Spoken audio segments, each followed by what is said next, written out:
Assalamualaikum warahmatullahi wabarakatuh.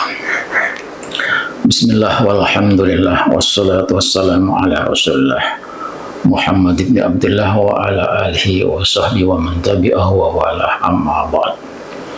Saudara dan saudariku sebangsa dan setanah air yang saya muliakan dan saya banggakan.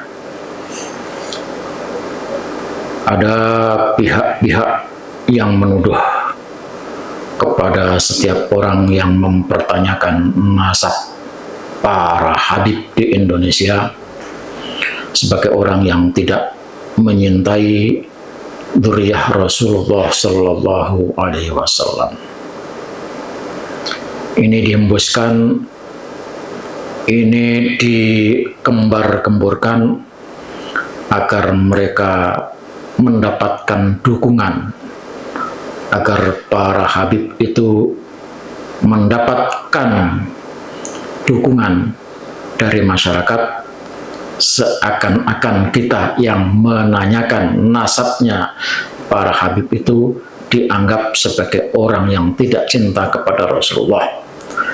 Karena dianggap tidak cinta kepada keturunan Rasulullah, maka Habib mengajak orang-orang yang percaya atas omongannya itu untuk memusuhi orang-orang yang menanyakan nasab para Habib, apakah nyambung sampai kepada Rasulullah atau tidak.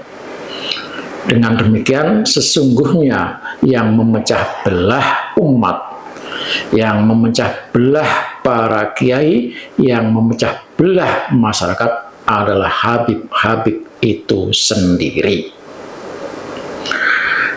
Kita maklum, kalau misalnya sampai sekarang orang-orang masih percaya kalau Habib itu keturunan Rasulullah Shallallahu Alaihi Wasallam, karena memang sudah terdoktrin dari sejak zaman penjajahan Belanda, terdoktrin oleh kiai-kiai yang belajar dengan para habib, yang belajar dari Tarim, yang belajar dari Yaman. Karena sudah terdoktrin, maka susah untuk disadarkan, susah untuk diajak berpikir logis, dan susah untuk diajak memahami hakikat yang sebenarnya. Tetapi tidak apalah, karena itu sudah menjadi keyakinan dan sudah mendarah dan mendaging. Kita hanya memberitahukan, menginformasikan, mengajak kepada saudara-saudara kita yang masih bisa menggunakan akal sehatnya, yang masih bisa menggunakan nalarnya, supaya bisa sadar kalau Habib yang ada ini ternyata berdasarkan penelitian, kajian ilmiah, tidak nyambung nasabnya sampai kepada Rasulullah Shallallahu Alaihi Wasallam. Sungguh pun tidak nyambung, bukan termasuk dzurriyyah Rasulullah. Kita tetap memuliakan, kita tetap menyayangi, dan kita tetap memanusiakan. Bukankah Islam hadir ini untuk memanusiakan manusia? Maka setiap manusia harus didudukkan sebagai manusia. Kalau para habib itu ada yang bermarga Asgaf, ada marga Al-Atas, ada marga Al-Jufri, ada marga Al-Kaf, ada marga Al-Jim, maka kita menyayangi, menyintai marga-marga tersebut seperti kita menyintai marga satwa. Karena kita adalah sesama makhluk Allah. Sesama makhluk Allah dilarang saling menyakiti. Jadi marga-marga itu tetap kita perlakukan, kita sayangi, kita cintai seperti marga satwa yang ada di Ragunan. Nah, karena marga-marga ini Orang-orang yang punya marga ini punya kepribadian, punya akhlak, punya karakter yang berbeda-beda, maka harus kita maklumi dan harus kita perlakukan sebagaimana karakter dan kepribadian masing-masing.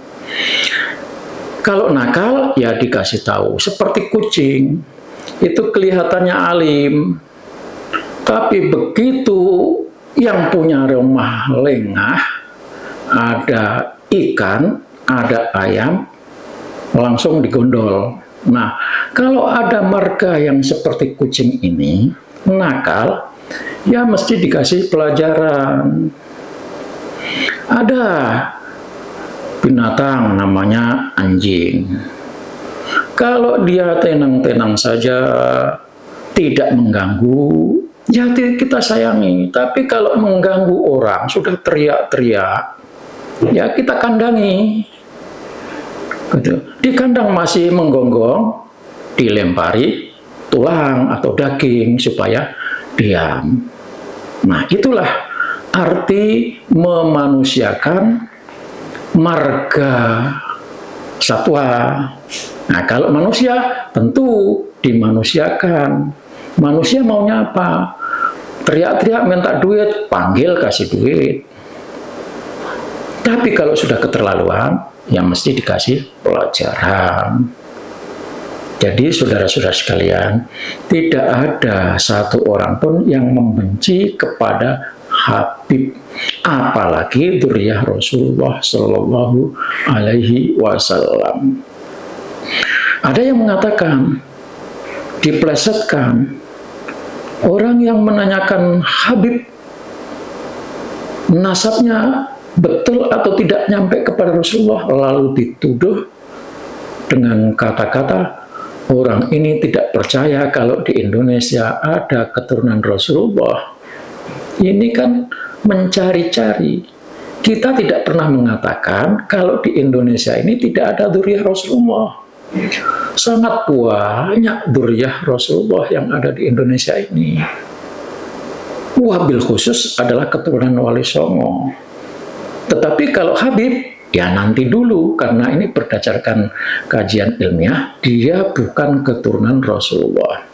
Kita akan akui Habib itu sebagai keturunan Rasulullah kalau dia bisa membuktikan, kalau mereka bisa membuktikan. Buktinya apa? Ya tunjukkan silsilahnya, buku-bukunya, catatan-catatannya, kitab-kitabnya, lakukan penulisan secara ilmiah berdasarkan fakta, sejarah, manuskrip. Satu lagi harus ditambah dengan tes DNA. Jelas ya? Wassalamualaikum warahmatullahi wabarakatuh.